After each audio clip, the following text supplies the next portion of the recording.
countries of England, Wales, Northern Ireland, and Scotland. If you want to go back in time and feel like you're in a fairy tale or a Harry Potter film, the UK is the place for you. It's easy to see why so many myths and legends were. England is a richly historic country, and one that is packed with fascinating destinations. It's a great place to explore, and whether you're a resident or tourist, the country retains a boundless capacity to surprise, charm, and excite. From the mystery of ancient Stonehenge to the modern architecture along the Thames River, England has a wide range of appeal to visitors from around the world. Here's a look at the best places to visit in England.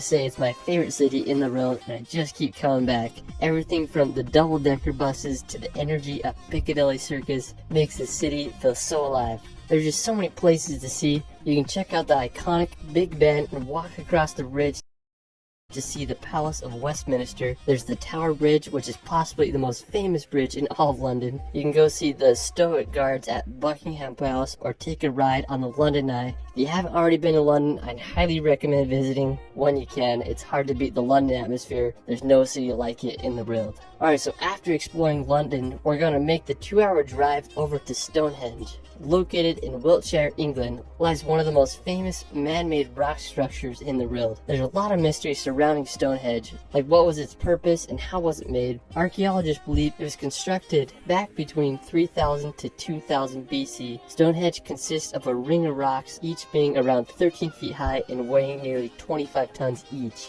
It's unclear what the exact purpose of Stonehenge was. It's believed that it was used as an astronomical observatory or a religious site. Either way, it sure makes you stop and think how people thousands of years ago were able to construct this. Alright, so after Stonehenge, we're gonna head on over to the Jurassic Coast. While you won't find any dinosaurs here, you might find some fossils on the beach. The Jurassic Coast is England's only natural World Heritage Site, and it's become popular with its white cliffs and picturesque beaches that are full of fossils formed over 65 million years ago. One of the most famous spots on the Jurassic Coast is Door. It's this limestone arch that goes straight into the ocean. There's a great beach there, and I just can't think of a better place to spend during the hot English summers. One of my favorite spots on the Jurassic Coast is Old Harry's Rocks. Now, special thanks to my friend David Roll for stacks that are made completely out of chalk that mark the end of the Jurassic Coast. In World War II, the stacks were used as target practice for pilots, so that's kind of crazy. I just love the combination of the green meadows with the white cliffs and the blue ocean. I mean, it's just hard to beat that scenery. Alright, so after the Jurassic Coast, we're going to head up north to visit the country of Wales. Now, Wales is located in the southwest part of Great Britain. It's famous for its mountainous national parks, picturesque coastline, and distinct Welsh language. One of the most scenic places in Wales is the Snowdonia National Park. It's a region in northwest Wales that is known for its mountains and lakes. The highest peak in Wales, Mount Snowdon, is located in the park with an elevation of 10,085 meters. You can hike on up there, or you can take the Snowdon Mountain Railway to the top. If you're lucky, you might be able to see Ireland across the sea. Alright, so after Wales, we're going to head to the Isle of Man. Now, located in the Irish Sea, right between England and Ireland, lies a rugged island known for its rural landscapes and medieval castles. While it's technically not part of the United Kingdom, it has status of crown dependency, and the UK is responsible for its defense and external relations. The Isle of Man has had an interesting history.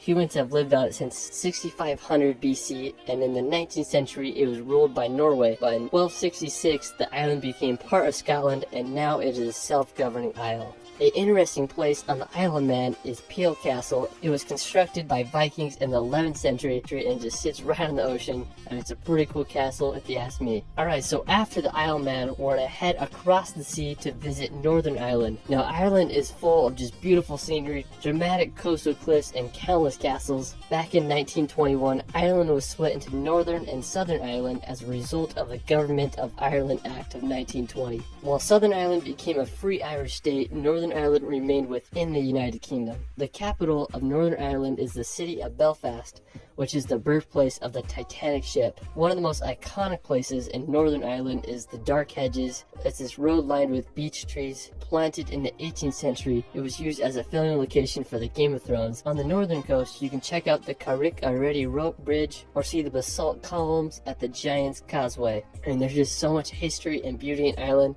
and it just makes me want to go there and explore. Alright, so for our next location, we're going to head to Scotland to visit the Isle of Skye. This is probably my all-time favorite place in the UK. You literally feel like you're in a fairy tale when you visit summer, and it's about a 5-hour drive from Edinburgh. One of the most impressive places in the Isle of Skye is the Old Man Stoor. It's one of my all-time favorite rocks there. Now to get to the Old Man Stoor, it's about a 4-kilometer hike. You walk through some the rock and there were some sheep running around. I mean, it was just a magical place. So the legend of the Old Man Stoor is supposedly a giant lived there a long time ago, and when he was buried, his thumb was left sticking out of the ground.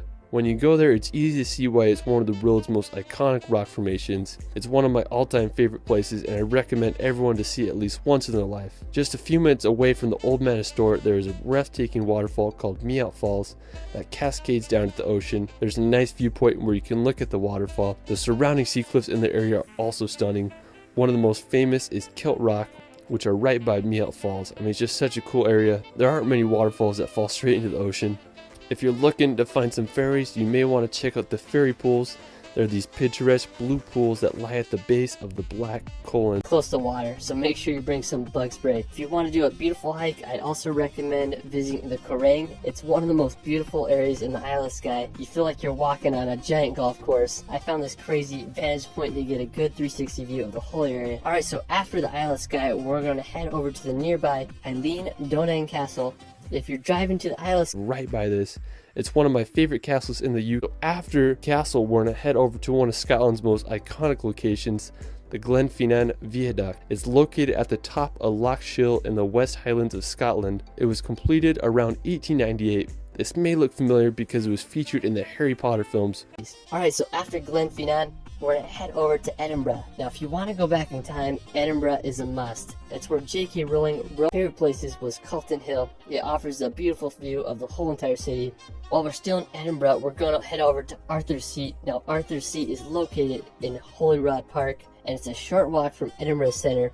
Arthur's Seat is an extinct volcano with an elevation of 823 feet. And the UK is just such a unique region in the world, and I hope all can witness its beauty and history. What was your favorite place in the video? Let me know in the comments.